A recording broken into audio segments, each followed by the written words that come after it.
சரி, இத்தனை பேர்த்த வரிசைப்படுத்தின இல்ல, நீ வரிசைப்படுத்தியதுல ஒரே ஒரு நபர் இந்தியா ஒரு நாடு கிடையாது, இந்தியா பார்ப்பன பணியாட்களுக்கான கூடாரம், இது நாடு கிடையாது, இது துணை கண்டம், பல்வேறு தேசிய இனங்கள் வாழக்கூடிய ஒரு கூடாரம் தான் இந்தியா அப்படின்னு நீ வரிசைப்படுத்தியதுல யாராச்சும் ஒருத்தங்க இருக்காங்களா பேசினவங்க?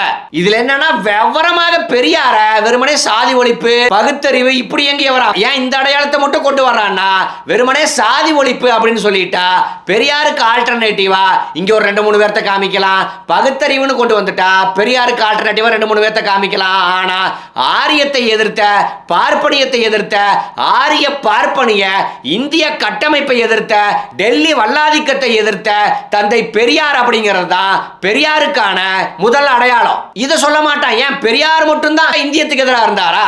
எங்க திருவிக்கா இந்திய கட்டமைப்புக்கு எதிராக இருந்தாரு, அயோத்திதாச பண்டிதர் இந்திய கட்டமைப்புக்கு எதிராக இருந்தாரு, இரட்டைமலை சீனிவாசன் இந்திய கட்டமைப்புக்கு எதிராக இருந்தாரு, முத்துராமலிங்க தேவர் இந்திய கட்டமைப்புக்கு எதிராக இருந்தாருன்னு இப்படி சொல்ல வேண்டியதுதான்டா வேண.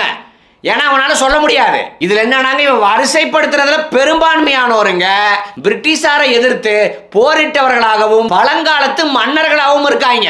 ஏன்டா பெரியாருடைய சமகாலத்திலேயே இங்க மாப்போசி இருந்தாரு, உங்க பாட்டர் ராஜாஜி இருந்தாரு, அவங்களை சொல்ல வேண்டியதானே.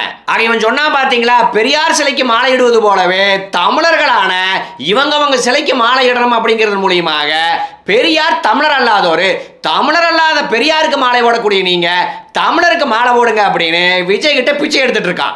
இவன் சிம்பிளா என்ன சொல்றானாங்க, ப்ளீஸுங்க பெரியார் வேண்டாங்க, எனக்கு பிடிச்ச சாதிகள்ல நிறைய பேர் இருக்காங்க, அவங்கள கொஞ்சம் வாங்கிக்கோங்க ப்ளீஸ் அப்படின்னு சந்தையில உட்கார்ந்து வித்துட்டு இருக்கான் அப்படின்னு தான் பார்க்க வேண்டியது இருக்கு. இது எல்லாத்தையும் தாண்டிங்க பெரியார் எந்த வகையில் ஸ்பெஷல் அப்படின்னு சொல்வதற்கு சிறிய எடுத்துக்காட்டு போதும். நீ இவ்வளவு பெரிய லிஸ்ட் எடுக்கணும்லடா, இந்த லிஸ்ட்ல இருக்கக்கூடிய எந்த தலைவருடைய இயக்கமானது இன்றைக்கு வரைக்கும் உயிர் போட்டிருக்கா? முதல்ல இது 90% பேர் இயக்கமே கட்டல, எல்லாம் தனிநபரா கரைஞ்சு போயிட்டாங்க. ஆனா தந்தை பெரியார் ஒற்றை மனிதனாக நின்று ஆரியத்துக்கு எதிராக, பார்ப்பனியத்துக்கு எதிராக, இந்தியத்துக்கு எதிராக மிகப்பெரிய இயக்கத்தை கட்டமைத்து அந்த இயக்கத்தில் மாணவர்களாக இருந்த அண்ணா போன்றவர்களும் கலைஞர் போன்றவர்களும் தான் அரசியல் தளத்திலும் கோலோச்சி ஒட்டுமொத்த தமிழ்நாடுமே பெரியாரும் பெரியாரின் வழி வந்தவர்களும் மாத்தி இருக்கோம்.